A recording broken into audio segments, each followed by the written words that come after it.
నమస్తే, welcome to our channel. నేను సౌజన్య. చంద్రబాబు వల్ల ప్రధాని మోదీ గారు అలాగే అమిత్ షా షాక్ అయ్యారనగా టాక్ వినిపిస్తోంది. ఎందుకు? డీకే శివకుమార్ గారిని కలవడం వలన, లేకపోతే రాబోయేటువంటి ఆంధ్రప్రదేశ్ ఎన్నికల్లో చంద్రబాబు గెలుస్తారు అనేటువంటి దానికి సంబంధించి ఇంటెలిజెన్స్ వర్గాల ద్వారా సర్వే రావడం వలన ఎందుకు? అలాగే పవన్ కళ్యాణ్ని ఎందుకు జనవరి 5వ తారీఖున కలవమని కబురు పంపించడం జరిగింది? ఈ అంశాలకు సంబంధించి మనతో మాట్లాడడానికి, వారి విశ్లేషణ మనతో పంచుకోవడానికి ఈరోజు మనతో పాటు ఉన్నారు సీనియర్ జర్నలిస్ట్ దుర్గా కుమార్ గారు ఉన్నారు. వారితో మాట్లాడదాం. నమస్తే అండి. నమస్కారం. మా సౌజన్య, మన వీక్షకులు కూడా నమస్కారం. అసలు ఎందుకు పవన్ కళ్యాణ్ గారిని జనవరి 5వ తారీఖు రమ్మని ఢిల్లీ నుంచి కబురు వచ్చింది? అంటే చంద్రబాబు గారి వల్ల మోదీ అలాగే అమిత్ షా షాక్ అయ్యారనగా టాక్ వినిపిస్తోంది. అంటే ఇక్కడ రెండు ఉన్నాయి. ఒకటి, ఇంటెలిజెన్స్ వర్గాల ద్వారా రాబోయేటువంటి ఎన్నికల్లో చంద్రబాబు గెలుస్తారు అనేటువంటి దానికి సంబంధించి ఏ న్యూస్ మోదీ అండ్ షా దాకా వెళ్ళింది అనేది ఒకటి. అండ్ అన్ఎక్స్పెక్టెడ్గా కావచ్చు, వాంటెడ్లీ కావచ్చు, ఒక స్పేస్లో అంటే ఒక ప్లేస్లో డీకే శివకుమార్ గారిని చంద్రబాబు గారు కలవడం జరిగింది. సో ఏ సిచ్యువేషన్స్ వల్ల జరిగిందంటారు? ఇప్పుడు ఒకటి, మా చంద్రబాబు నాయుడు గారు అనే వ్యక్తి మొన్న సెప్టెంబర్లో అరెస్ట్ అయిన తర్వాత మళ్ళీ రెండు తెలుగు రాష్ట్రాల్లోనూ జాతీయ స్థాయిలోనూ ఒక చర్చనీయాంశంగా కేంద్ర బిందువుగా మళ్ళీ ఫోకస్ అయ్యారు. దానికి తోడు ఇప్పుడు రేపు ఆంధ్రప్రదేశ్లో ఎలక్షన్లు రావాల్సి ఉంది. తెలంగాణది అయిపోయింది. తెలంగాణ ఎలక్షన్స్లో కూడా చంద్రబాబు గారి అరెస్ట్ ప్రభావం చూపటం వలన తీవ్రమైన పరిణామాలు, అంటే ఫలితాలు తారుమారైనాయి.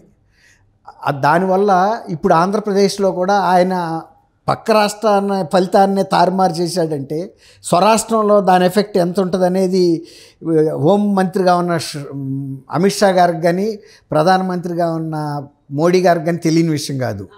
రాష్ట్రాల్లో మరీ ముఖ్యంగా ఈ సౌత్ మీద బీజేపీ బాగా కాన్సన్ట్రేట్ చేసింది. ప్రతి రాజకీయ పరిణామాన్ని కీలకంగా సునిశ్చితంగా అబ్జర్వ్ చేస్తుంది. అందులో మనం ఎలాంటి పాత్ర పోషించి మనం బెనిఫిట్ కాగలుగుతామని. అలాంటిది ఇప్పుడు ఆంధ్రప్రదేశ్లో రాబోయే లోక్సభ అండ్ అసెంబ్లీ ఎలక్షన్స్ ఉన్నాయి. చంద్రబాబు లాంటి జాతీయ స్థాయి గుర్తింపు కలిగిన నేత లీడ్లో ఉన్నాడు.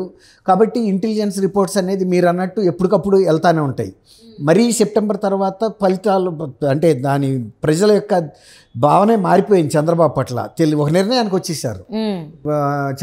జగన్మోహన్ రెడ్డి గారి పరిపాలన అనేది మామూలు ప్రజలనే కాదు, ఈవెన్ ప్రతిపక్ష నాయకుడిని కూడా వదలటం లేదు వేధింపుల్లోనూ.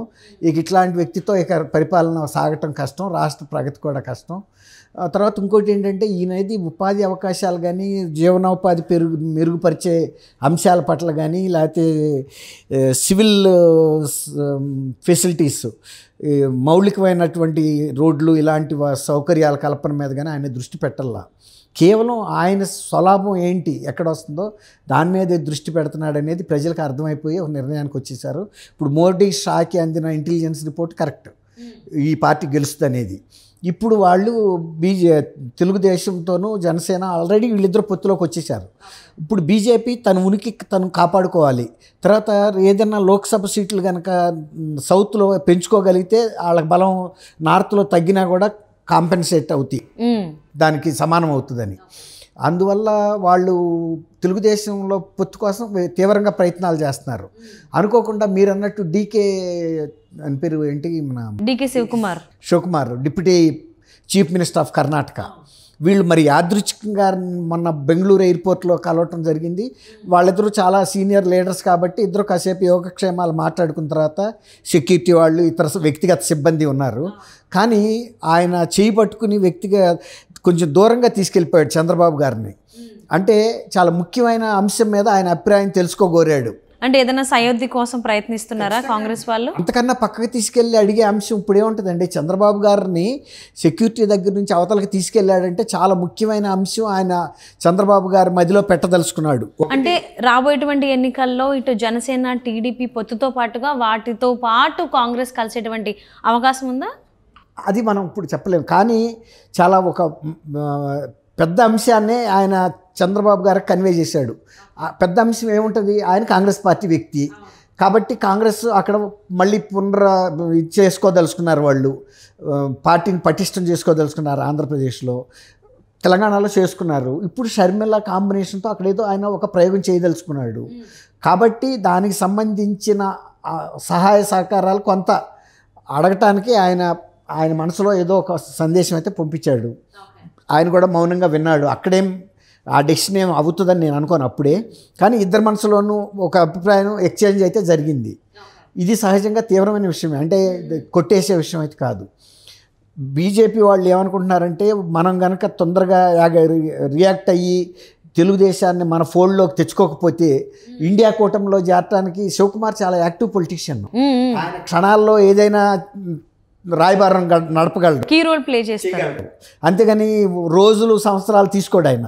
క్షణాల్లో అప్పుడు అంతకుముందు కూడా షర్మిల్ గారి విషయంలో రాయబారం నడిపింది ఆయనే.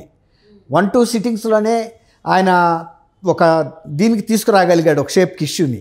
కాబట్టి ఈయన డీకే కలవటం కూడా ఒక రకంగా బీజేపీ వాళ్ళు ఇంకా కొంచెం ప్రొజెక్టెడ్గా దీని మీద ఫోకస్ చేయడానికి అవకాశం ఏర్పడింది. వాళ్ళ ఉద్దేశం ఏంటంటే తెలుగుదేశంతో ఆంధ్రప్రదేశ్లో పొత్తులోకి వెళ్ళాలి, కానీ వాళ్ళకుండా బలం 0.5%. బీజేపీ మీద చాలా వ్యతిరేకత ఉంది. కాంగ్రెస్ మీద ఎంత వ్యతిరేకత ఉందో రాష్ట్ర నిశ్చితాభిప్రాయం. ఆ తర్వాత కూడా డర్టీ రోలే ప్లే చేసింది అనేది ఇంకా నిశ్చితాభిప్రాయం. ఈ 3 రాజధానులని ఈయన గేమ్ ఆడుతున్నప్పుడు 3 ముక్కలాటకి ప్రోద్బలం ఇచ్చిందని, తర్వాత ఈయన ఆర్థికంగా చేస్తున్న ఇండిసిప్లిన్ క్రమశిక్షణ రాహిత్యానికి మద్దతు ఇస్తుందని, తర్వాత రాష్ట్రం ఆర్థికంగా దివాళా తీస్తున్నా కూడా చూస్తాను కూర్చుంటుందని, తర్వాత ఇక్కడ పరిశ్రమల ఏర్పాటులో కానీ ఉపాధి ఏర్పాట్లలో కానీ ఏమాత్రం కూడా పట్టించుకోవట్లేదని, ఇలా కాంగ్రెస్ కన్నా కూడా 100 ఫిర్యాదులు బీజేపీ మీద ఉన్నాయి ప్రజలకి. ఈ టైంలో బీజేపీతో తెలుగుదేశం పొత్తు పెట్టుకుంటే తెలుగుదేశానికి మంచి గెలిచే అవకాశాలు ఉన్నాయి. కానీ బీజేపీతో పొత్తు పెట్టుకుంటే దాని విజయ అవకాశాలు దెబ్బతింటాయి అనేది చంద్రబాబు గారి తెలుగుదేశం నాయకుల నిశ్చితాభిప్రాయం.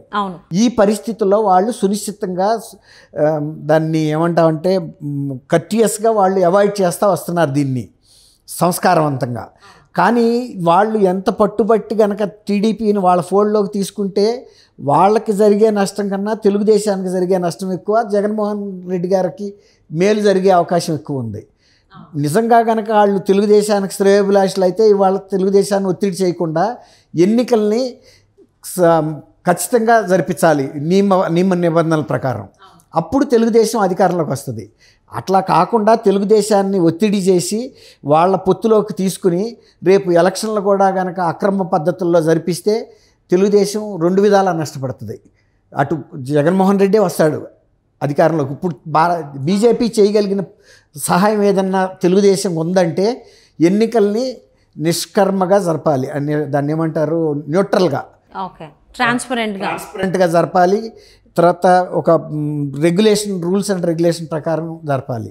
సో బీజేపీ ఎప్పుడు కూడా తన స్వలాభమే చూసుకుంటే తప్ప పక్కన లాభం అయితే ఖచ్చితంగా చూసుకోదు. అది అందరికీ క్లారిటీగా ఉంది, నమ్మకం కూడా ఉంది ఆ విషయంలో. సో ఇక్కడ రాబోయేటువంటి ఎన్నికలకు సంబంధించి చంద్రబాబు నాయుడు గారి ద్వారా కాంగ్రెస్ అంటే ఉనికి లేని స్థితిలో ఉంది ప్రజెంట్ అయితే ఆంధ్రప్రదేశ్లో. ఆ ఉనికిని కొంచెమైనా కదిలించి యాక్టివ్ చేసేటువంటి అవకాశాలు ఉన్నాయంటారు చంద్రబాబు గారికి కాంగ్రెస్ పార్టీని? చంద్రబాబు గారు ఎట్లా చేస్తాడు కాంగ్రెస్ పార్టీని? వాళ్ళు చేసుకుంటే చంద్రబాబు గారు అడ్డం పడలేకపోవచ్చు. అంటే అట్లీస్ట్ ఒక కైండ్ ఆఫ్ సపోర్ట్ ఏమన్నా ఉంటుందని ఎక్స్పెక్ట్ చేయొచ్చా? ఆయన సపోర్ట్ ఇవ్వడమ్మా. ఆయన ఒక పదవి కోసం అక్కడ పోటీ చేస్తున్నప్పుడు వీళ్ళు నాయకత్వం తీసుకుని వీళ్ళు చేసుకోవాలి. వీళ్ళు చేసుకున్నప్పుడు ఏమవుద్దంటే మన విశ్లేషణ ఎట్లా ఉందంటే వైఎస్ఆర్సీపీకి క్యాడర్ అంటూ లేదు. ఆయన రాజశేఖర రెడ్డి గారి అభిమానులు, కాంగ్రెస్ అభిమానులు కూడా రాజశేఖర రెడ్డి గారి అబ్బాయి ఆయనలాగా ప్రభుత్వం నడుపుతాడు, రాజన్న పాలన వస్తుందని నమ్మి ఈ పార్టీకి వెళ్ళారు అంతే తప్ప వాళ్ళు వైఎస్ఆర్సీపీ బై బర్త్ కాదు. జగన్మోహన్ రెడ్డిని అసలు పట్టించుకోలేదు. కాబట్టి ఇప్పుడు కనుక వీళ్ళు కనుక వాళ్ళ పార్టీని యాక్టివేట్ చేసుకుని మూలబడిన కారుని చక్రాలు బిగించుకుని ఎంతో కొంత మరమ్మతులు చేసుకుంటే నడుస్తుంది అనుకోండి, ఆ బస్సులో వాళ్ళు కొందరు దిగి దీంట్లో ఎక్కొచ్చు. ఇప్పుడు కాంగ్రెస్ రాహుల్ గాంధీ గారి వ్యూహం ఏంటంటే షర్మిల్ లాంటి వాళ్ళని యాక్టివేట్ చేసి పార్టీ కనుక ముందు మీరు అన్నట్టు ఒక రన్నింగ్లో పెడితే ఈ ఎలక్షన్ కాకపోయినా నెక్స్ట్ ఎలక్షన్కైనా రావచ్చు.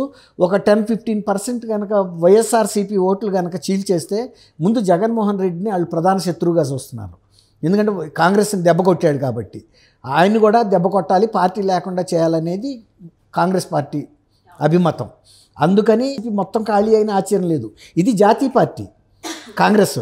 ఎప్పుడైనా జాతీయ పార్టీలో పెద్ద ఓళ్ళలో ఉండటానికి ప్రయత్నిస్తారు, కానీ ఎవడైనా చిన్న డింగి లాంటి పడవలో ఉండటానికి ఇష్టపడరు కదా. ఇది ఏ వాగులకైనా ఎగిరెగిరి పడి మునగొచ్చు, పెద్ద ఓడైతే మునగదు కదా. అవును. సో మరి రాబోయేటువంటి కాలంలో ఎన్ని షాక్లు చంద్రబాబు గారి నుంచి మోదీ అలాగే అమిత్ షా తింటారో చూద్దామండి దానికి సంబంధించి. అలాగే రాబోయేటువంటి ఎన్నికలకు సంబంధించి జనసేన టీడీపీ కలిసి వెళ్తుంది, పొత్తులో ఉంటుందని వింటున్నాము.